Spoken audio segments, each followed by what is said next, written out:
우리에게 주신 하나님의 말씀은 출애굽기 13장 17절로부터 22절까지 말씀입니다. 출애굽기 13장 17절로부터 22절까지 말씀입니다. 바로가 백성을 보낸 후에 블레셋 사람의 땅의 길은 가까울지라도 하나님이 그들을 그 길로 인도하지 아니하셨으니 이는 하나님이 말씀하시기를 이 백성이 전쟁을 하게 되면 마음을 돌이켜 애굽으로 돌아갈까 하셨습니다.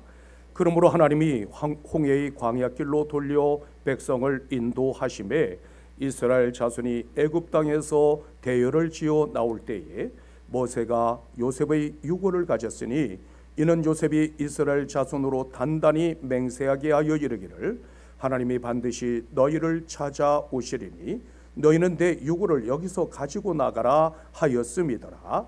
그들이 숫곳을 떠나서 광야 끝 에담의 장막을 치니 여호와께서 그들 앞에서 가시며 낮에는 구름 기둥으로 그들의 길을 인도하시고 밤에는 불 기둥으로 그들에게 비추사 낮이나 밤이나 지나가게 하시니 낮에는 구름 기둥 밤에는 불 기둥이 백성 앞에서 떠나지 아니하니라. 오늘 우리에게 주신 하나님의 말씀입니다.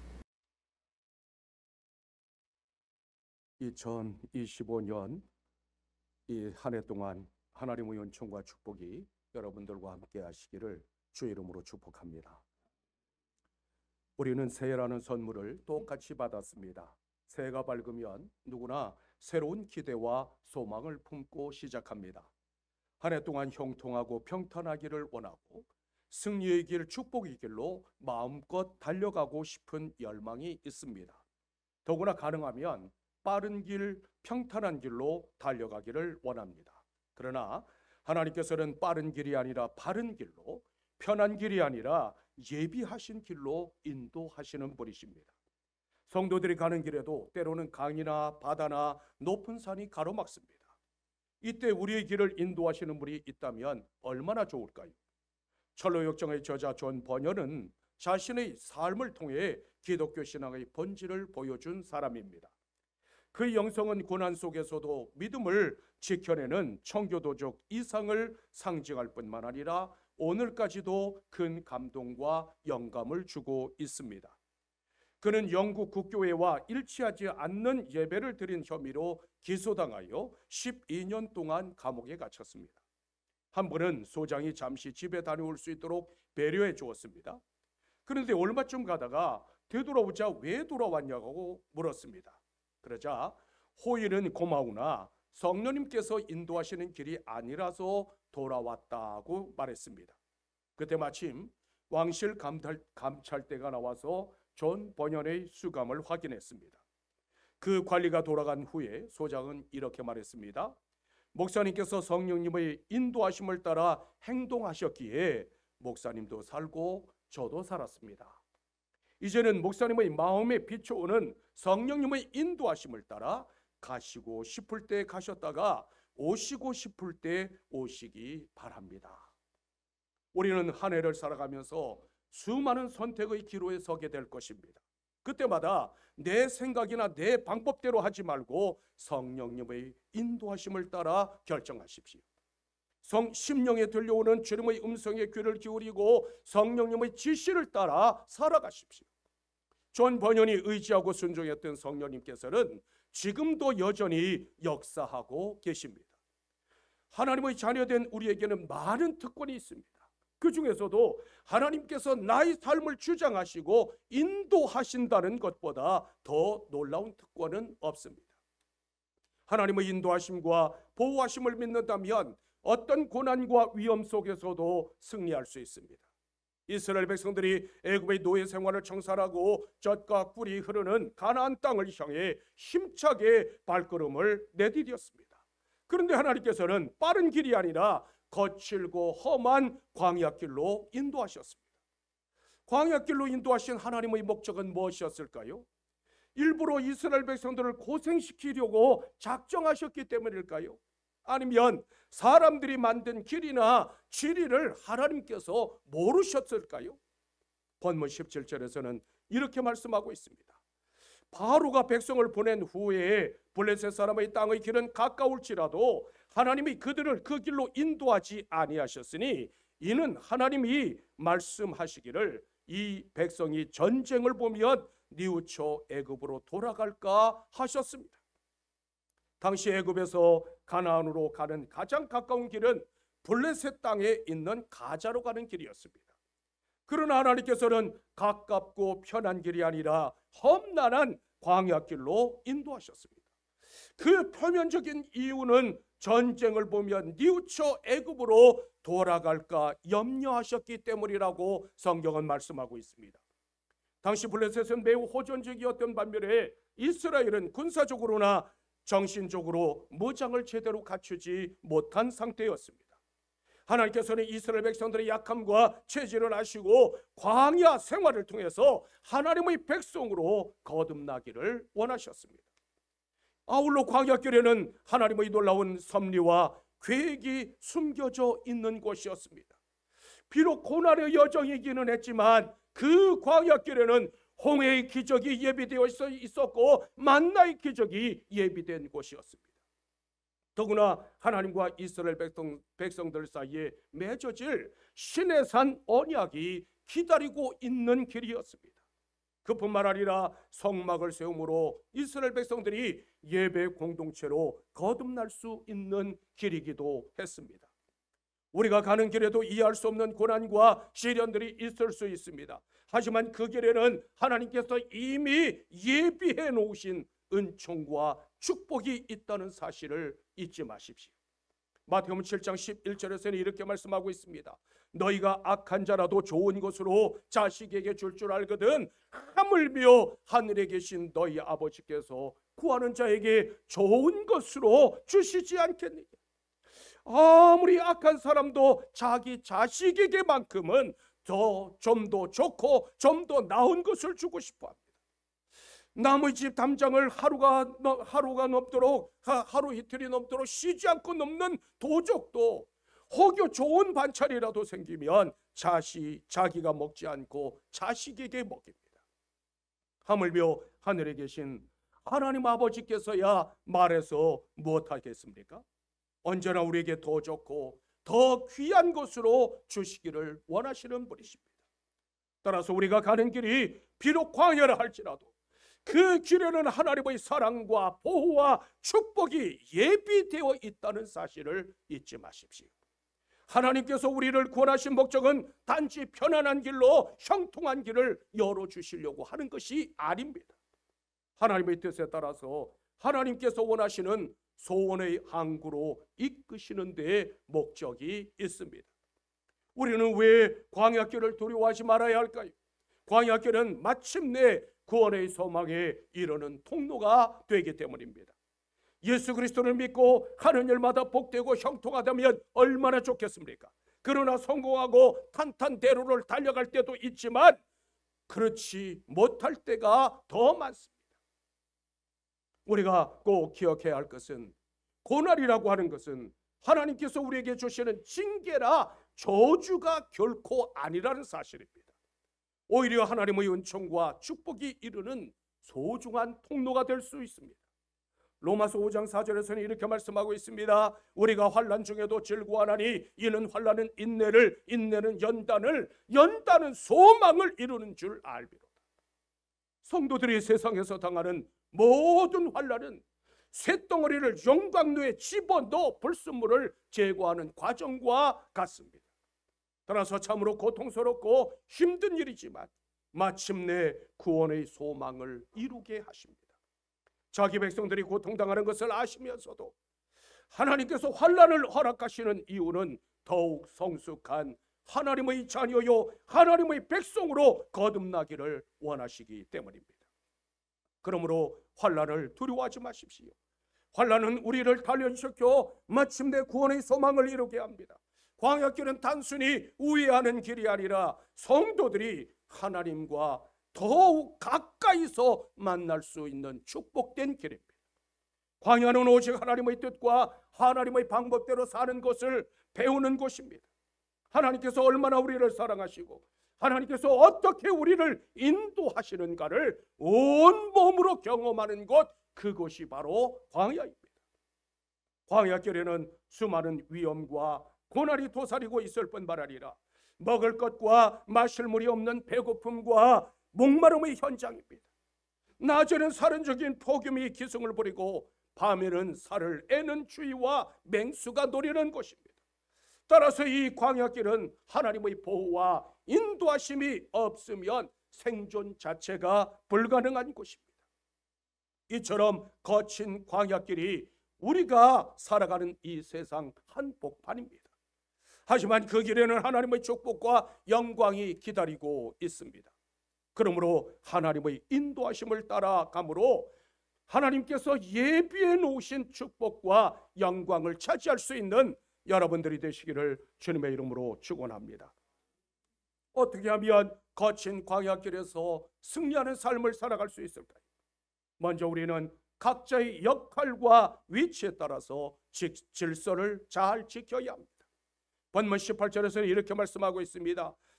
그러므로 하나님이 홍해의 광야길로 돌려 백성을 인도하시며 이스라엘 자손이 애굽 땅에서 대열을 지어 나오니라. 이스라엘 자손이 마치 군대처럼 질서정연하게 대열을 지어 이동했다는 말씀입니다. 완벽하게 대열을 갖춘 것은 아니었겠지만 나름대로 질서와 조직을 유지한 채 이동했습니다. 하나님은 질서의 하나님이시기 때문에 자기 백성들에게도 질서를 요구하십니다. 따라서 하나님의 백성은 각자의 역할과 위치에 따라서 질서대로 행해야만 합니다. 우리는 하나님께서 만들어 놓으신 질서 안에서 서로 협력하고 선을 이루어야 합니다. 하나님께서는 천지 만물을 창조하시고 일정한 질서를 따라서 운행하도록 하셨습니다. 따라서 모든 것들이 각각 제멋대로 움직이는 것처럼 보이지만 하나님의 질서에서 벗어난 것은 단 하나도 없습니다. 하나님께서는 지금도 역시 질서대로 행하라고 말씀하십니다. 고린도전서 14장 40절에서는 이렇게 말씀하고 있습니다. 모든 것을 품위 있게 하고 질서 있게. 주님의 몸된 교회에서 반드시 지켜야 할 것은 예의와 질서입니다. 고린도 교회는 참으로 다양한 은사가 넘쳤던 교회였습니다. 하지만 그토록 풍성한 은사가 교회에 별로 유익이 되지 못했습니다. 그 이유는 무질서와 반목으로 자기가 있어야 할 자리를 지키지 못했기 때문이었습니다. 사울왕이 하나님 앞에 버림받을 수밖에 없었던 결정적인 이유는 무엇이었을까요? 사무엘상 13장 14절에서는 이렇게 말씀하고 있습니다. 지금은 왕의 나라가 길지 못할 것이라 여호와께서 왕에게 명령하신 바를 왕이 지키지 아니하였으므로 여호와께서 그의 마음에 맞는 사람을 구하여 여호와께서 그를 그의 백성의 지도자로 삼으셨느니라. 사울은 하나님께서 정하신 질서와 자리를 제대로 지키지 못한 결과 불행의 주인공이 되고 말았습니다. 사울왕 즉위 2년 즈음에 블레셋과 전쟁을 앞두고 있었는데 당시 이스라엘은 군사력이 있어서 블레셋 군대의 상대가 되지 못했습니다. 사울은 출전에 앞서 사무엘에게 제사를 주관해 줄 것을 요청했습니다. 그런데 즉시 제사를 집전했으면 좋았을 텐데 무슨 영문인지 이래를 기다리라고 명령을 했습니다. 블레셋이 언제 공격에 올지 모르는 다급하고 절박한 상황입니다. 더구나 이스라엘 군사 중에는 블레셋 군대를 두려워하여 도망치는 사람들까지 생겼습니다. 사울왕의 입장에서 보면 도무지 이해할 수 없는 그런 상황이었습니다. 그러나 우리가 반드시 기억해야 할 것은 하나님께서 정하신 시간은 생명처럼 소중히 여겨야 합니다. 어떤 형편이나 어떤 상황에서라도 끝까지 하나님을 의지하는 것이 진실한 믿음입니다. 그러나 사울왕은 당장 눈앞에 보이는 상황에 흔들렸고 결국 기다리지 못한 채 자신이 제사를 주관하고 말았습니다. 인간적인 생각으로는 충분히 납득할 수 있습니다. 하지만 하나님의 때를 기다리지 못하고 자신의 판단과 생각대로 행동한 결과가 무엇이었습니까? 사울왕은 예배를 멸시하고 불순종한 결과 하나님 앞에 버림받고 말았습니다. 아론의 아들 나답과 아비후는 하나님께서 명령하지 않는 다른 불로 번영하다가 죽고 말았습니다. 이것은 모두 하나님께서 정하신 질서의 문제였습니다. 우리에게 중요한 것은 내가 얼마나 유용하고 내가 얼마나 뛰어난가에 달린 것이 아닙니다. 가장 중요한 것은 내가 과연 얼마나 하나님의 마음에 맞는 사람인가에 달렸습니다. 그러므로 언제나 어떤 형편이나 상황에서든지 하나님 앞에 겸손하고 모든 영광을 하나님 앞에 돌려드릴 수 있는 여러분들이 되십시오. 하나님께서 정하신 질서를 잘 지켜보러 교회의 덕을 세울 수 있는 여러분들이 되시기를 주님의 이름으로 축원합니다. 또한 우리는 이 한 해 동안 믿음으로 힘차게 다름질해야만 합니다. 본문 20절에서는 이렇게 말씀하고 있습니다. 그들이 숫곳을 떠나서 광야 끝 에담에 장막을 치리라. 이스라엘 백성들은 람셋을 떠나서 숫곳에 이르렀습니다. 람셋은 노예로 살아가면서 모진 학대를 받았던 고통의 땅이었습니다. 그곳을 떠나서 숫곳을 거쳐 에담에 장막을 쳤다고 했습니다. 숫곳은 오두막집이라는 뜻이고 에담은 요새라는 뜻입니다. 사람들이 오두막집을 짓고 사는 곳에서 더욱 견고한 요새가 있는 에담으로 옮겨갔습니다. 왜냐하면 그곳은 목적지가 아니라 잠시 머물다 떠나는 곳이었기 때문입니다. 이스라엘 백성들의 가나안 행로는 천국을 향해 나아가는 성도들에게 커다란 교훈을 주고 있습니다. 이스라엘 백성들은 애굽의 종살이에서 구원받아 하나님의 백성이 되었습니다. 우리도 마찬가지로 죄의 종이요 하나님과 원수되었던 사람들입니다. 그런데 예수 그리스도를 믿고 영접함으로 구원받아 하나님의 자녀가 되었습니다. 이스라엘 백성이나 우리의 구원은 모두 하나님의 은혜였습니다. 마찬가지로 이스라엘 백성들의 가나안 여정은 우리가 예수 그리스도를 믿고 구원받은 후에 걸어가는 믿음의 여정이기도 합니다.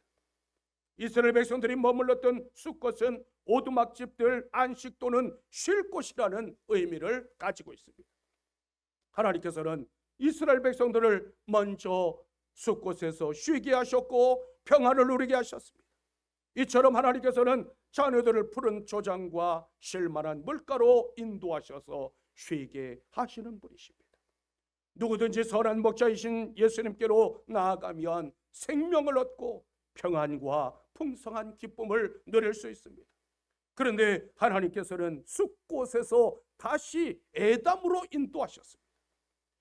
너희는 결코 이 땅의 삶에 안주하거나 연연하지 말라는 뜻입니다. 우리가 이 땅의 삶에 연연하여 하나님 나라를 바라보지 못한다면 하나님의 나라에 들어갈 수 없습니다. 여리고에서 범죄했던 아간이 그 사실을 잘 보여주고 있습니다. 아간은 금덩어리, 은덩어리, 신할산, 외투 한 벌에 그만 마음을 빼앗긴 결과 돌무더기의 주인공이 되고 말았습니다.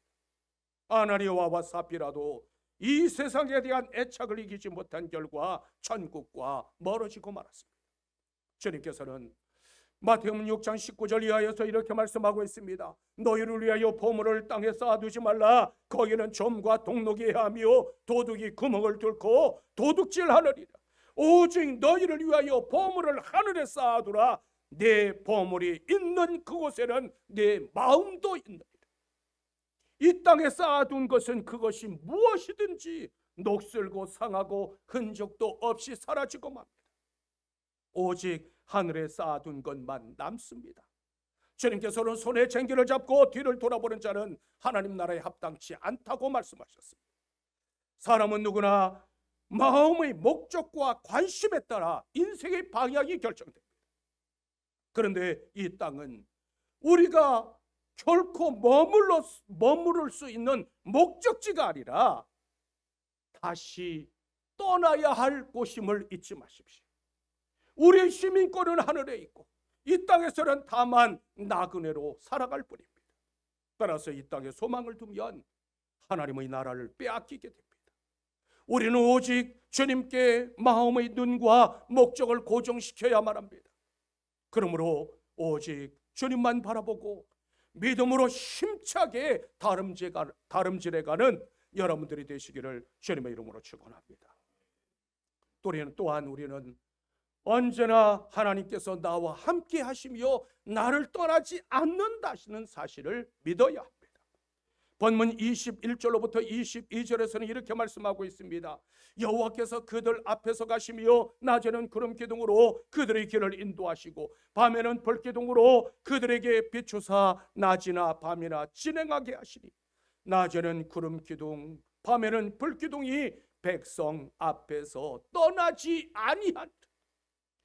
출애굽한 이스라엘 백성들은 어디로 가야 하는지 전혀 몰랐습니다. 더구나 어떤 위험이 그들을 기다리고 있는지도 몰랐습니다. 그런데 하나님께서 앞서가시며 구름기둥 불기둥으로 친히 인도하셨고 그뿐만 아니라 그들을 떠나지 않으셨습니다. 구름기둥 불기둥은 하나님께서 임재해 계심을 가시적으로 보여주었습니다. 물이 떨어져서 심을 말 때도 양식이 떨어져서 굶주릴 때도 하나님께서는 그 백성들을 떠나지 않으셨습니다. 그뿐만 아니라 밤낮으로 함께 하시며 모든 위험과 어려움으로부터 늘 보호하시고 지켜주셨습니다. 낮에는 구름 기둥을 세워주셔서 큰 그늘을 만들어 사막의 열기로부터 보호하셨습니다. 밤이 되면 불기둥이 어둠을 밝히고 추위를 막아 평안하게 광야길로 갈 수 있게 했습니다. 한 해 동안 이 세상에서 여러분들의 삶이 너무 뜨거우실 때마다 그때마다 영광의 구름으로 하나님께서 여러분들을 지켜주실 것입니다. 세상이 외롭고 힘들고 너무 추워질 때마다 하나님께서 불기둥을 일으키셔서 보호하시고 지켜주실 것입니다. 그러므로 우리 곁에 항상 함께 하시며 결코 떠나지 않는 하나님만 바라보는 여러분들이 되십시오. 여호수아 1장 5절에서는 이렇게 말씀하고 있습니다. 내가 너를 떠나지 아니하며 버리지 아니하리로다. 이것이 우리가 믿는 하나님의 약속입니다. 하나님은 우리의 아버지시요 우리는 그분의 자녀들입니다. 하나님은 한 번도 우리를 떠난 적이 없으시고 고아처럼 내버린 적도 없으십니다. 우리는 살아가면서 이런저런 어려움을 겪을 수 있습니다. 그러나 하나님께서는 언제나 버려두지 않고 항상 동행하셨습니다. 하나님의 이끄심대로 따라가면 먹을 양식이 없을 때 만나를 내려주시고 마실 물이 떨어져서 가랄 때 반석에서 생수가 쏟아져 나는 그런 한 해가 되게 하실 것입니다. 전쟁이 일어나면 친히 태워주시고 추우면 불기둥으로 더우면 구름기둥으로 세밀하게 이 한 해 동안 여러분들을 지키시고 보호하실 것입니다. 이것이 하나님의 백성이 누리는 특권입니다. 그러므로 언제 어떤 형편이나 어떤 상황에 있다 할지라도 염려하지 마십시오. 하나님께서는 어제나 오늘이나 영원토록 우리 앞서가시며 내 길을 인도하시는 분이십니다. 내가 가고자 하는 그 길에 나보다 먼저 앞장서서 가시는 하나님이십니다. 하나님께서는 구름 기둥 불기둥처럼 우리가 바라볼 수 있는 믿음의 푯대를 세워주셨습니다. 히브리서 12장 2절에서는 이렇게 말씀하고 있습니다. 믿음의 주요 또 온전하게 하시는 이인 예수를 바라보자. 그는 그 앞에 있는 기쁨을 위하여 십자가를 참으사 부끄러움을 개의치 아니하시더니 하나님 보좌 우편에 앉으셨느니라. 하나님께서는 믿음의 주 예수 그리스도를 푯대로 세워주셨습니다. 따라서 한눈 팔지 말고 그분만 따라가면 새로운 힘과 능력을 주십니다. 그러므로 앞에서 이끄시는 대로 오직 예수 그리스도만 바라보고 이 한 해 동안 전진해 갈 수 있는 여러분들이 되시기를 주님의 이름으로 축원합니다. 이스라엘 백성들이 걸었던 광야길은 너무 거칠고 험난했습니다. 그러나 그 길에 하나님께서 함께 하시자 은혜와 축복이 임했습니다. 하지만 이스라엘 백성들은 전능하신 하나님께서 자기들의 하나님이 되시며 그들과 함께 하신다는 사실을 믿지 못했습니다. 그들은 위기의 순간순간마다 두려움에 떨며 아우성쳤습니다. 이런 어리석음 때문에 40년 동안이나 광야에서 방황해야만 했습니다. 우리가 살아가는 이 세상도 거칠고 험난한 광야와 마찬가지입니다. 하지만 거칠고 험한 광야길로 내몰렸다고 낙심하지 마십시오. 하나님께서 왜 나를 돌보지 않느냐고 원망하지 마십시오. 하나님께서 나를 외면하시고 하나님께서 나를 떠났다고 생각하지 마십시오. 구름 기둥 불 기둥은 내가 세우는 것이 아니라 하나님께서 세우시는 은혜와 축복의 기둥입니다. 그렇다면 이 시대는 무엇이 구름 기둥 불 기둥이 되어줄 수 있을까요? 하나님의 말씀이 구름 기둥이 되고 성령의 능력이 불 기둥이 됩니다. 그러므로 말씀을 통해서 들려오는 하나님의 음성에 민감해야만 합니다. 하나님의 말씀이 빛이 될 때 하나님의 인도하심을 받을 수 있습니다. 우리는 광야길에서 다양한 영적 전쟁을 하게 됩니다. 그때 우리의 무기는 말씀의 칼과 성령의 검입니다. 로마서 8장 14절에서는 이렇게 말씀하고 있습니다. 무릇 하나님의 영으로 인도함을 받는 사람은 곧 하나님의 아들이라. 하나님의 아들은 하나님께서 친히 하나님의 영으로 인도하시고 보호하시는 사람들입니다. 하나님께서 이스라엘 백성 앞에서 떠나지 않았던 것처럼 이 한 해 동안 여러분들 곁을 떠나지 않을 것입니다. 하나님께서는 지금도 자기 백성과 함께 하시며 그들의 모든 문제를 해결해 주시고 모든 필요를 채워주시기를 원하십니다. 그리스도인은 예수를 가슴에 품고 성령의 능력으로 살아가는 사람입니다. 어려움과 시련이 있더라도 고난 중에도 기뻐하며 하나님 앞에 소망을 두는 사람, 그 사람이 그리스도인입니다. 모든 행사를 하나님 앞에 맡기고 언제나 내 앞에 서서 가시는 하나님만 바라보고 이 한 해 동안 힘차게 달려나갈 수 있는 여러분들이 되시기를 주님의 이름으로 축원합니다.